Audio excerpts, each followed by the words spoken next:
The moment the helicopter door slid open at 400 feet and Lake Superior reached up for me like something that had been waiting, I had one thought before I jumped. Whoever is still alive on that ship is going to need a miracle, and today that miracle is apparently me. The Arvid Strand was a 680-foot bulk carrier, taconite ore, Milwaukee bound, and she was listing at 22 degrees, which is the kind of number that ends careers in Coast Guard's citations and sometimes lives. November on Superior is not like any other storm on any other body of water.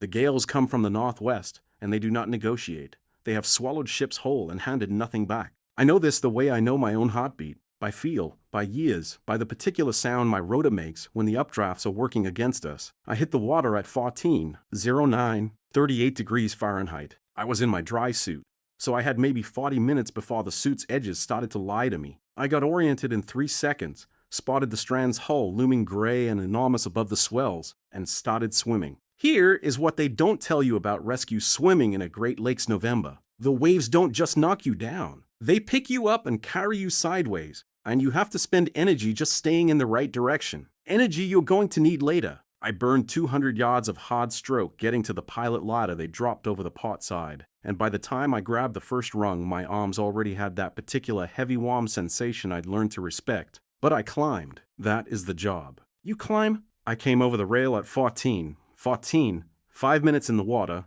11 minutes from dispatch, and the scene on deck was what I expected.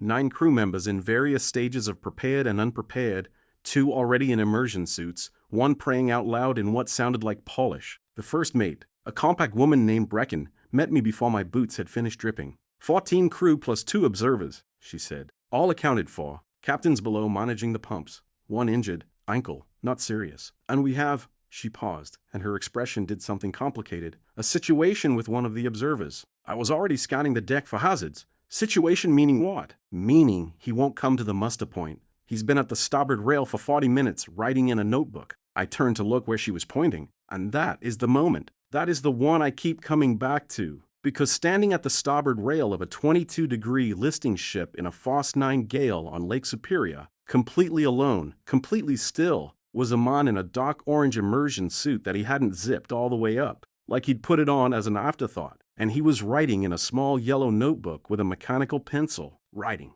not gripping the rail, not looking at the horizon the way people do when they're trying not to be sick. Writing. I crossed the deck in 12 steps. Sir, nothing. Sir. I put my hand on his shoulder and he turned, and I saw his face for the first time. He was maybe 30, 31. Dark eyes behind water-specked glasses. Who wears glasses on a ship in a gale? And an expression I can only describe as occupied, not afraid, not calm because frozen. Genuinely, structurally occupied with whatever was in that notebook. You need to move to the muster. Frame 52, he said. Look at frame 52. I looked where he was pointing, at the hull plating just above the waterline, where a subtle but unmistakable deformation had buckled the outer skin. Someone had welded a repair patch over it, and the patch was beginning to separate at the lower edge. That's where she's taking on water, he said. Not the ballast tank. That's secondary. The primary ingress is right there, and it started before the storm, probably 2 weeks ago, based on the oxidation pattern. This ship should not have left Duluth.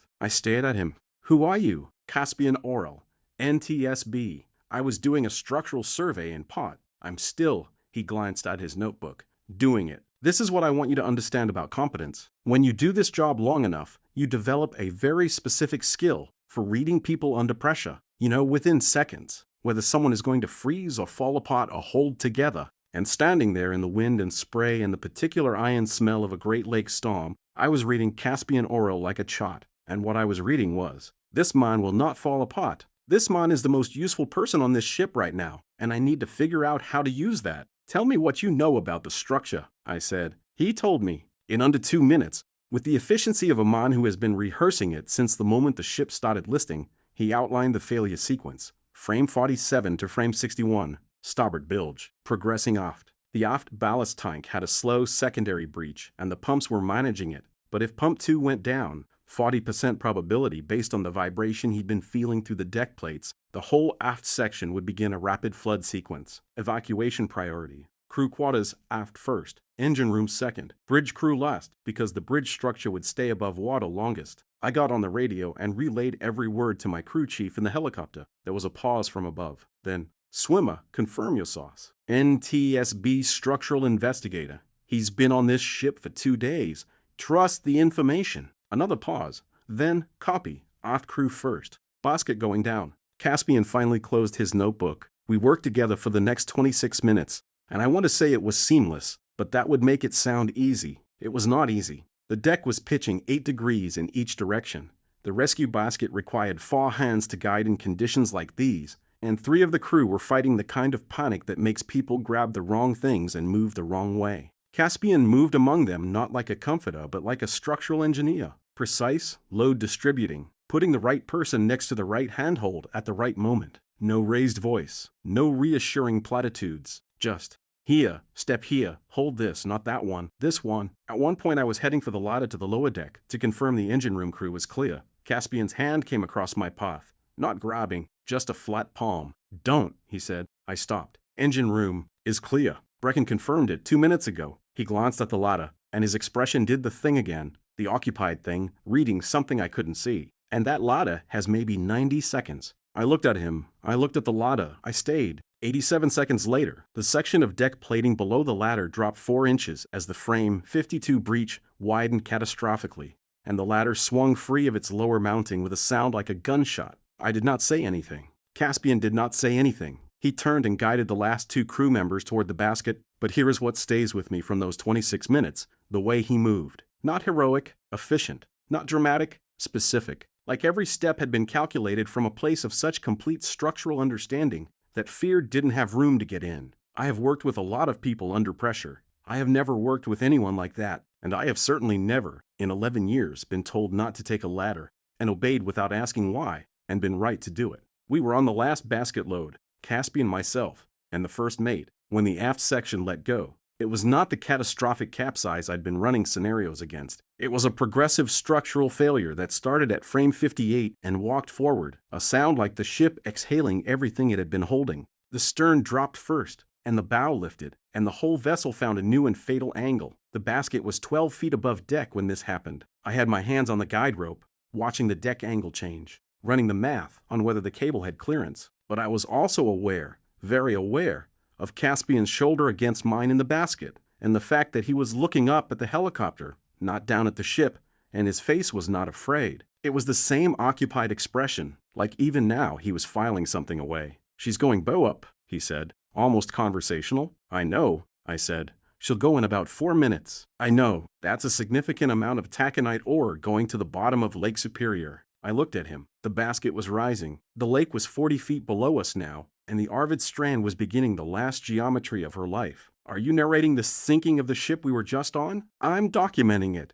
he said. There's a difference. The first mate made a sound that was somewhere between a sob and a laugh. I understood completely. We were in the helicopter at 14, 47, 33 minutes from my water entry. 14 crew, 2 observers, 0 fatalities, 1 sprained ankle. My crew chief gave me the look she gives me when something went better than the math suggested it should, and I gave her the look that meant I had help. Caspian Orel sat across from me in the helicopter and wrote in his notebook for the entire 12-minute flight back to Duluth. I watched him do it. I couldn't stop. Station Duluth in November smells like coffee and lake water and diesel fuel, and the particular wool and cold air combination that means someone just came in from a rescue. I have loved that smell for 11 years. I stood in the station bay with a thermal blanket around my shoulders and a mug in my hands and watched the debriefs happen around me, and I kept finding my eyes going to the corner where Caspian had settled himself at a folding table with his laptop and his notebook and an expression of total absorption. He did not drink his coffee while it was hot.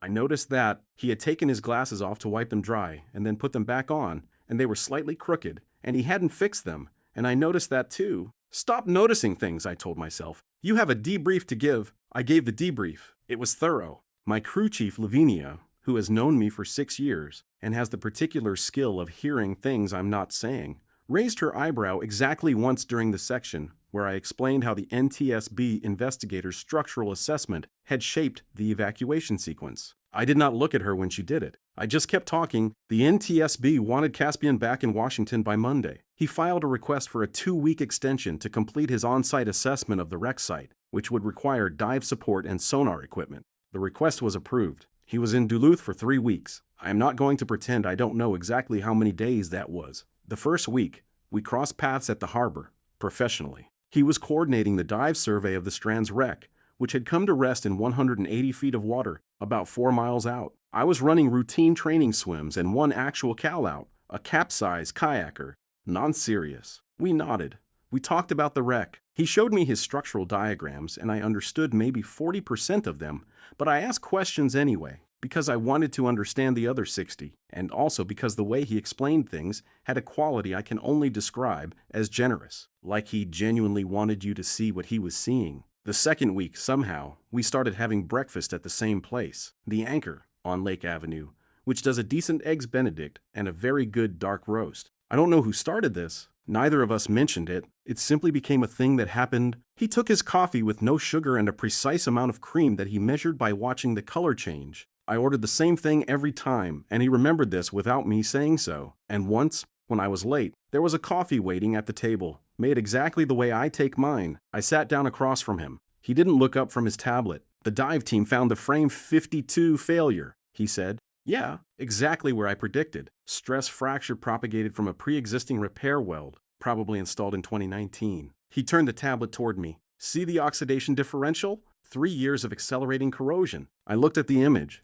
I looked at him. His glasses were slightly crooked again. Caspian. He looked up. Thank you, I said, for the coffee. And for, I gestured, which was inadequate, the other thing. He looked at me for a moment the way he'd looked at that hull plating, like he was reading the structure beneath the surface. You stayed, he said, when I told you not to go down the ladder. Most people don't. They think they know better, or they second-guess the source. You just stopped and stayed. You knew what you were talking about. You couldn't have known that yet. I thought about that. I read people, I said. It's part of the job. And you, I stopped. What? You read like somebody who doesn't say things unless they're sure of them. Something shifted in his expression. Not much. But I was watching. That's an accurate assessment, he said. He picked up his coffee. Then, how long have you been stationed in Duluth? 11 years. You like it. I love it. No hesitation. There is no water like Superior. Nothing else on earth. He nodded slowly. I grew up in Marquette, other side of the lake. Michigan. Michigan. My grandfather worked the ore boats. He paused. That's why I do what I do. He was on a ship that had a structural failure in 1987. She didn't sink, but it was close. He said the investigators were the ones who made sure it never happened to anyone else. I sat with that for a moment. That's why you stayed on the Strand during the storm. You were going to get your data. The data matters. Yeah, I said.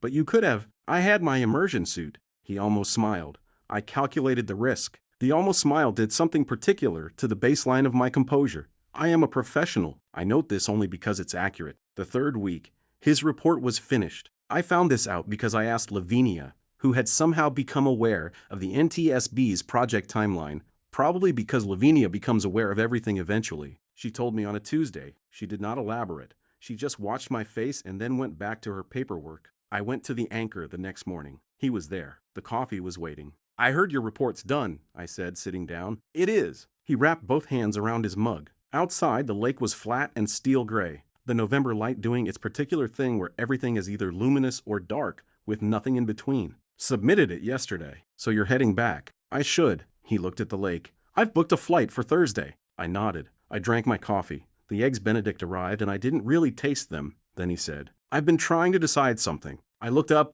I keep approaching it like a structural problem, he said. Which is, I know that's a habit. I try to identify the failure mode before I commit to the design. He paused. The failure mode here is that I live in D.C. and you're stationed here, and neither of those things is simple to change. And I am not someone who is comfortable with structural uncertainty. The lake light was doing its thing. I put down my fork. What's the other failure mode? I said. The one where you get on the plane Thursday and we don't... I stopped. Yeah, he said. That one. He looked at me. I think that one is worse. I breathed. Outside, a gull crossed the window. The coffee was going cold, both of ours, and neither of us touched it. When I told you to stay, he said finally, away from the ladder. And you did. He looked at his hands. I've thought about that more than I should have. I've told a lot of people a lot of things in that kind of situation, and they've looked at me like I was speaking a foreign language, but you just stopped and trusted the source before you'd verified it. I told you, I said. I read people. And what did you read? I held his gaze. That you were the most certain person in an uncertain situation I have ever encountered. And that certainty was either arrogance or expertise. I paused. And then I watched you for 87 seconds, and I found out which one. I'm not certain about this, he said quietly. Neither am I. I think that might be significant. I think you're right. The stillness between us was the kind that only exists when two people are being very careful and very honest at the same time. Outside, the lake made its perpetual sound, the sound it has made for 10,000 years, indifferent to all of us, and somehow exactly right. He reached across the table, not dramatically, just his hand, palm up, in the space between our coffee mugs. I looked at it. I looked at him. I put my hand in his fingers closed around mine, careful and sure, like a man who has measured the load and found the structure sound. There is a Hauptkamera at the Duluth Ship Canal, one of the public ones, aimed at the breakwall, that live streams to the city's tourism website. Mostly it shows freighters passing and tourists in summer. In November, it shows a great deal of gray water and not much else. If you had been watching that camera at 7:22 on a Wednesday morning in late November, you would have seen two figures walking the breakwall in the early light. One slightly taller, in a dark Coast Guard issue jacket. One with glasses, slightly crooked, in an orange-trimmed survey vest.